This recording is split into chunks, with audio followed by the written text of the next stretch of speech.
اللہ تبارک و تعالی کا انسان کو مبعوث کرنے کا مقصود بندگی ہے، مگر ہم اپنے مقصد تخلیق کو دنیاوی مصروفیات اور مادی محبت کی وجہ سے فراموش کر چکے ہیں۔ اسلام کی بنیادی تعلیمات کی طرف عدم توجہ، عبادات، اللہ تعالیٰ اور اس کے رسول صلی اللہ علیہ وآلہ وسلم کی محبت بھی ہمارے سینوں سے نکلتی جا رہی ہے، لیکن ہے کہ اپنی اصل کھو دینے اور اپنے مقصد کو بھول جانے کا احساس بھی ہمارے اندر موجود نہیں۔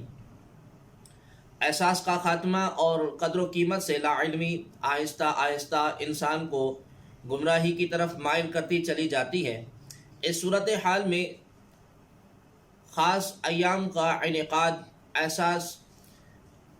احساس کو زندہ کرنے کا باعث بنتا ہے تاکہ احکامات الہیہ کو بجا لایا جائے۔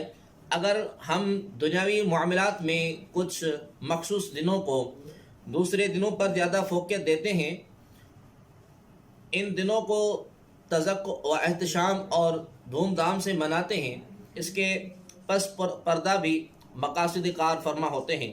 اگر ہم یوم مزدور، یوم تقریر اور یوم پاکستان مناتے ہیں تو محض ان کو سیلیبریٹ کرنا ہی مقصد نہیں ہوتا، بلکہ وہ ایام ہمیں قربانیوں کی یاد دلاتے ہیں، اپنے مقاصد کو ہمیشہ ذہن میں زندہ رکھنے کا کردار ادا کرتے ہیں، بقا اور ترقی کے لیے اپنے کردار کو مزید نکھارنے کو دعوت دیتے ہیں۔ اسی طرح اسلامی دنوں میں سے چند دنوں اور راتوں کو بھی اس لیے فضیلت دی ہے کہ یہ دن اور راتیں دوسرے دن اور راتوں سے منفرد مقام رکھتے ہیں۔ یہ دن اور راتیں ہمیں جھنجھوڑتے ہیں اور ہمیں اللہ تبارک و تعالی کے خلیفہ اور نائب ہونے کا احساس دلاتے ہوئے اس منصب کے مطابق کردار کرنے کی طرف راغب کرتے ہیں۔ شب برات بھی ان خاص ایام کے قبیل سے تعلق رکھنے والی ایک اہم رات ہے جس میں احساس ضیاء کو اجاگر کرنا مقصود ہے، اس لیے کہ قرآن کریم کا الوہی پیغام لعلکم یتفکرون کی صورت میں ہر وقت بلند ہو رہا ہے۔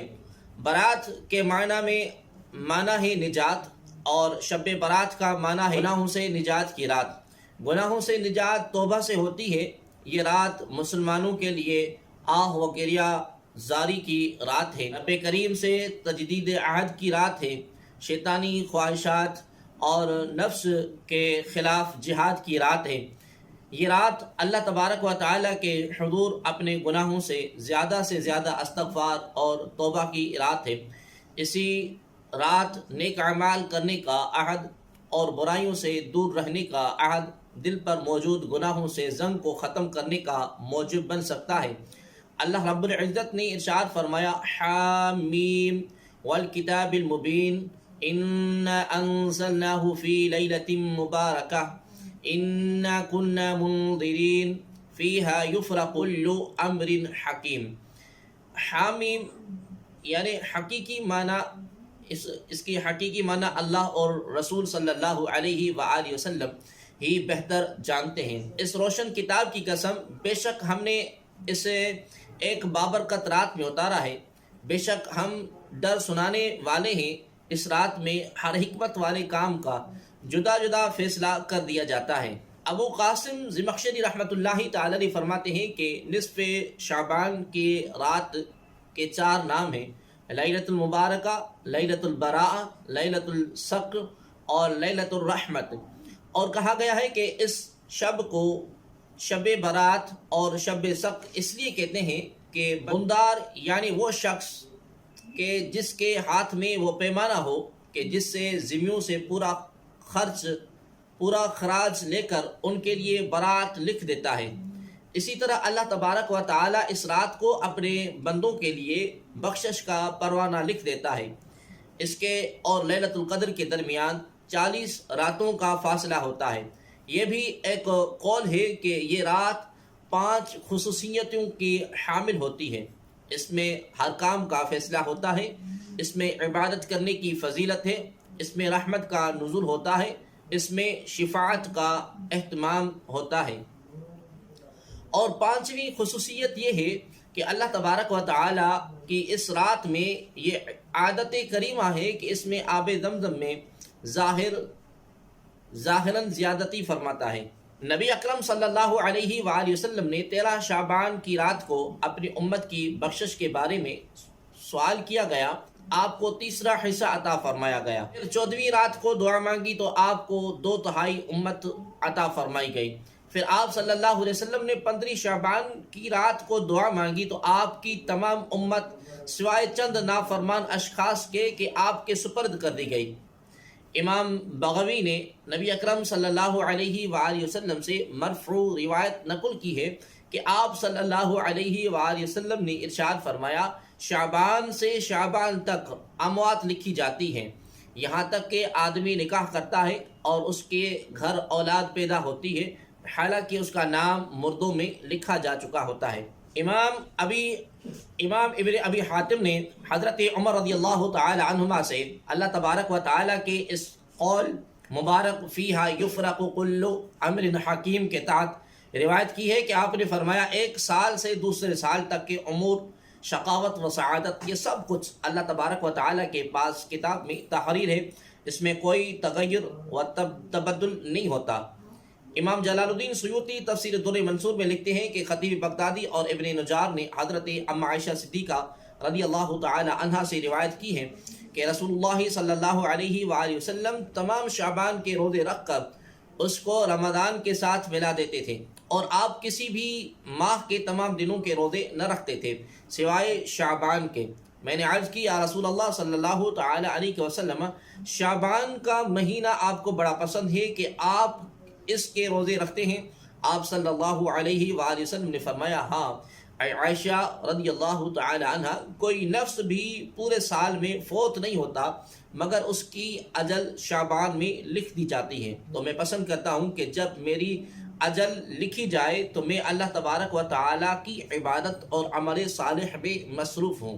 امام ابن ماجہ اور امام بہقی نے شعب الایمان میں حضرت علی رضی اللہ تعالی عنہ سے روایت کی ہے کہ رسول اعظم صلی اللہ علیہ وآلہ وسلم نے ارشاد فرمایا، جب نصف شب کی رات آئے تو رات کو قیام کرو اور اس کی صبح کا روزہ رکھو، کیونکہ اس رات کو اللہ تبارک و تعالی کی رحمت غروب آفتاب سے لے کر آسمان دنیا پر آ کر پکارتی ہے کہ ہے کوئی بخشش مانگنے والا کہ میں اس کو بخش دوں، ہے کوئی رزق کا طالب کہ میں اس کو رزق دوں، ہے کوئی بیمار جو شفا طلب کرے میں اس کو شفا دوں، یہاں تک کہ فجر طلوع ہو جاتی ہے۔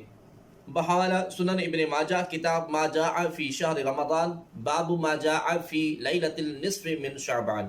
امام ابی شیبہ، ترمذی، ابن ماجہ اور بہقی نے حضرت ام عائشہ صدیقہ رضی اللہ تعالی عنہا سے روایت کی ہے کہ آپ فرماتی ہیں کہ میں نے نبی اکرم صلی اللہ علیہ وآلہ وسلم کو ایک رات بستر استراحت پر نہ پایا تو میں آپ کی جستجو میں نکلی اور آپ کو بقیع میں اس طرح پایا کہ آپ کا سر مبارک آسمان کی طرف اٹھا ہوا ہے۔ آپ صلی اللہ علیہ وآلہ وسلم نے فرمایا، اے عائشہ، کیا تمہیں اس کا خوف ہوا کہ اللہ اور اس کا رسول تم پر ظلم کرے گا؟ عرض کیا، مجھے یہ خوف نہیں ہے، مگر میں نے یہ گمان کیا کہ شاید آپ کسی اور زوجہ کے پاس تشریف لے گئے ہیں۔ تب آپ صلی اللہ علیہ وآلہ وسلم نے فرمایا، اللہ عز و جل آسمان دنیا کی طرف 15 شعبان کی شب کو اپنے شان کے مطابق نزول فرماتا ہے، بس قبیلہ بنی کلب کے بکریوں کے بالوں کی گنتی سے زیادہ اللہ تبارک و تعالی مخلوق کو بخش دیتا ہے۔ بحوالہ جامعہ ترمذی، کتاب الصوم، باب ما جاء فی لیلۃ النصف من شعبان۔ حضرت سیدنا ابو بکر صدیق رضی اللہ تعالی عنہما سے مروی ہے کہ رسول اعظم صلی اللہ علیہ وآلہ وسلم نے ارشاد فرمایا کہ نصف شعبان کی رات رحمت خداوندی آسمانی دنیا پر نازل ہوتی ہے، پس ہر شخص کو بخش دیا جاتا ہے سوائے مشرک شخص کے یا جس کے دل میں کینہ ہو۔ امام بہقی نے حضرت ام عائشہ صدیقہ رضی اللہ تعالی عنہا سے روایت کی ہے کہ رسول اعظم صلی اللہ علیہ وسلم نے رات کو اٹھ کر نماز پڑھی اور بہت طویل سجدہ کیا، حتیٰ کہ کہ مجھے گمان ہوا کہ آپ کا انتقال ہو گیا۔ میں اٹھی اور آپ کے پائے اقدس کا انگوٹھا ہلایا، وہ ہلا تو پھر میں لوٹ آئی۔ جب آپ نے سجدہ سے سر اٹھایا اور نماز تمام کی تو فرمایا، اے عائشہ، اے حمیرہ، کیا تم کو یہ گمان ہو گیا تھا کہ نبی صلی اللہ علیہ وآلہ وسلم نے تم سے زیادتی کی ہے؟ عرض کیا، نہیں خدا کی قسم یا رسول اللہ صلی اللہ علیہ وسلم، لیکن آپ کے طویل سجدے نے مجھے وفات کے خوف میں مبتلا کر دیا تھا۔ فرمایا، کیا تم جانتی ہو کہ یہ کون سی رات ہے؟ تو عرض کیا، واللہ، اللہ اور اس کا رسول زیادہ جانتا ہے۔ فرمایا، 15 شعبان کی رات ہے۔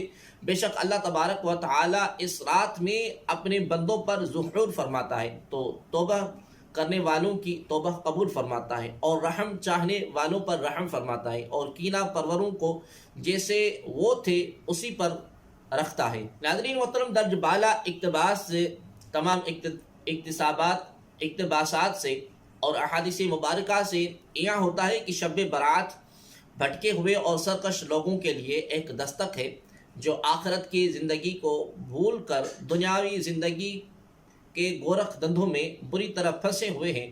یہ رات ان کے لیے اپنے رب کی طرف بلاوا اور اسے منانے کی رات ہے۔ جب کوئی شخص کما حق ہو اس رات کو اللہ اور اس کے رسول صلی اللہ علیہ وآلہ وسلم کی یاد میں بسر کرتا ہے، تسبیح و تحلیل کرتا ہے، درود و سلام کے گجرے پیش کرتا ہے، گناہوں سے معمور دامن ذکر الہی سے صاف کرتا ہے، تو یہ رات اس کے لیے بہت سے انعام و اکرام لاتی ہے۔ تقدیریں بدل جاتی ہیں، زندگی کے حالات بدل جاتے ہیں۔ یہ سب کچھ اس ایک عظیم رات کو اس میں کار فرما روح کے مطابق گزارنے کی ہی بدولت ممکن ہے۔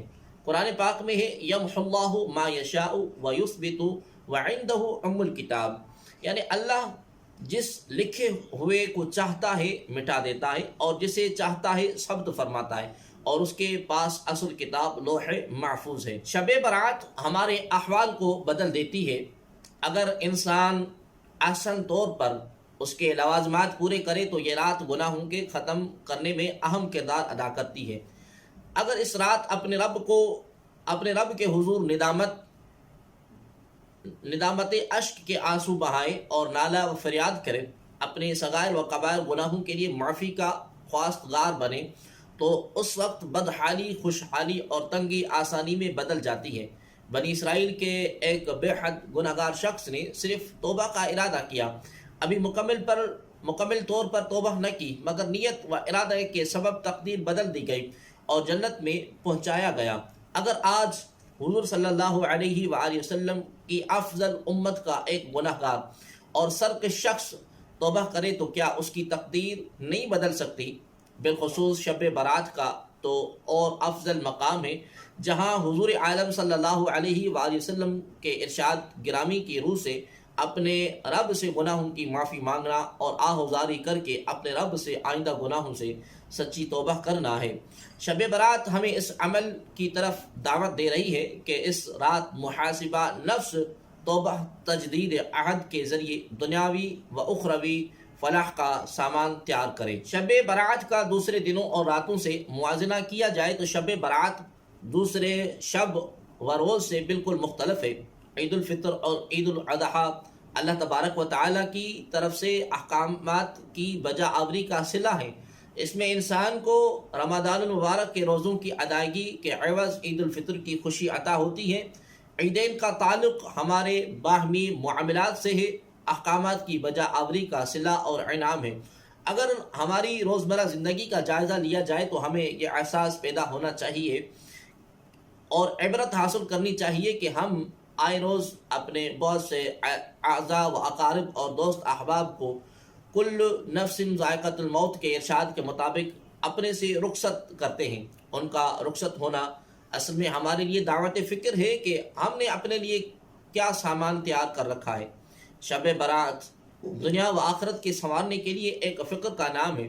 یہ اللہ تبارک و تعالی اور رسول اکرم صلی اللہ علیہ وآلہ وسلم سے دوری کو ختم کر کے قربت کی طرف ایک الارم ہے۔ جب حب الہی اور محبت رسول صلی اللہ علیہ وآلہ وسلم کی طرف ایک دعوت ہے جس پر عمل پیرا ہو کر انسان دنیا و آخرت سنوار سکتا ہے۔ شب برات ہمارے لیے ایک الٹیمیٹم ہے کہ اس رات اللہ کی یاد میں اشکبار ہوں۔ یہ رات اللہ کے فیوزات کا بحر بے کرا ہے، جس میں غوطہ زن ہو کر اپنے من کو سیراب کیا جا سکے۔ لیکن آج کے دور میں ہم اس کے برعکس اس رات کو پٹاخوں اور آتش بازی جیسے کاموں کے نظر کر دیتے ہیں۔ شب برات اللہ تبارک و تعالیٰ کی نافرمانی اور اسلام کے اصولوں سے عاری لوگوں کے خلاف ایک نکارہ ہے، جس میں باور کروایا جا رہا ہے کہ یاس اور قنوطیت تمہارے کیے ہوئے اعمال کی بنا پر ہے۔ اس رات اپنے اعمال کی اصلاح کی طرف ترغیب دی جا رہی ہے۔